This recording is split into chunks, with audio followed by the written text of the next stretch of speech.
আজকে আমরা কম্পিটিটিভ এক্সামে বারবার পড়ে যে কোনো পরীক্ষায় ইতিহাসের এই কটা বন্দোবস্ত এবং প্রত্যেকটা বন্দোবস্ত সম্পর্কে আজকে আমরা সঠিকভাবে জানব।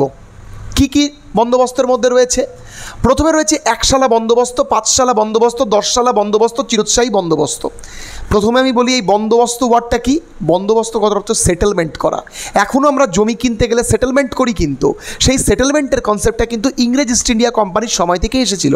অ্যাকচুয়ালি এই সেটেলমেন্টগুলো কি করে ইংরেজ ইস্ট ইন্ডিয়া কোম্পানি আমাদের জমিদার জমি থেকে রাজস্ব আদায় করবে তারই বন্দোবস্তর জন্য এতগুলো সেটেলমেন্ট করা হয়েছিল। একবারে মানে প্রয়োজনীয় কথা।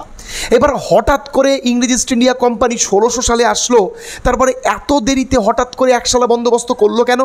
তার কারণ তার আগে তোমার দৈত্য শাসন ব্যবস্থা, যেই 1772-এর দৈত্য শাসন ব্যবস্থা ডুয়াল গভর্নমেন্ট পলিসি ব্রেক হলো, তারপরেই কিন্তু রাজস্ব আদায়ের দিকে কিন্তু আমাদের বাংলার প্রথম গভর্নর জেনারেল ওয়ারেন হেস্টিংস কিন্তু তোমার ন্যাক দিল। এবং তারা তখন বিভিন্ন রকমভাবে রাজস্ব আদায়ের জন্য তারা একটাই কথা বললো, আমরা জমিদারদের সঙ্গে কানেক্ট করে নিচ্ছি, আমরা জমিদারদের সঙ্গে কথা বলে নিচ্ছি, আমাদের জমি থেকে এই চাই। তো সেইটার জন্য জমিরা যদি তাদের জমিতে থাকা কৃষকদের ওপর অত্যাচার করে সেটা আমাদের কোনো যায় আসে না, ঠিক আছে। এবং সেই একশালা বন্দোবস্ত চালু হয় 1772 থেকে 1777 অবধি এবং চালু করেন ওয়ারেন হেস্টিংস। এবং এই একশালা বন্দোবস্তের পরে একশালা বন্দোবস্তে কী সমস্যা হয়? জমিদার কৃষকদের জীবন দুর্বিষহ হয়ে ওঠে। কেন? তার কারণ 1 বছরের জন্য তোমাকে জমির সঙ্গে তুমি ইংরেজ ইস্ট ইন্ডিয়া কোম্পানির জমিদারদের সঙ্গে বন্ড আপ হচ্ছে।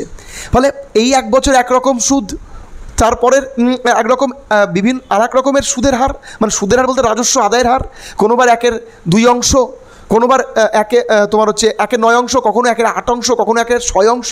তার ফলে আস্তে আস্তে কিন্তু এক বছরে এক রকমের। এবং তার দরুন কী হয়, জমিদাররাও কৃষকদের উপরে অত্যাচার করে এবং সার্টেন সময় গিয়ে একশালা বন্দোবস্তে কিন্তু সাধারণ জমিদার এবং কৃষক সম্প্রদায় কিন্তু পাগল হয়ে যায়।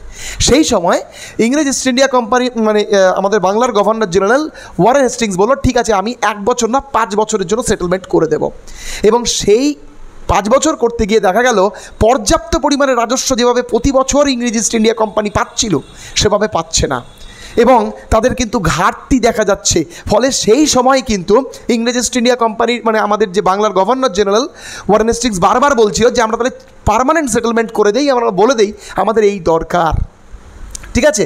এবং তারই প্রতিফলন দেখা যায় কর্নওয়ালিস। এবং কর্নওয়ালিস চাইতো, হেস্টিংস চাইতো যে না, যত পরিমাণ রাজস্ব আদায় করব তত আমাদের ভালো। কিন্তু এই যে আমাদের কর্নওয়ালিস কে ছিলেন? কর্নওয়ালিস ছিলেন হচ্ছে ইংল্যান্ডের জমিদার বংশের মানে সন্তান, এবং তিনি জমিদারকেও রাজস্ব দেওয়ার পক্ষপাতিত্ব ছিলেন। এবং তাই জন্য তিনি 10 শালা বন্দোবস্ত চালু করেন। কত সালে? 1790 সালে। খুব ভালো কথা।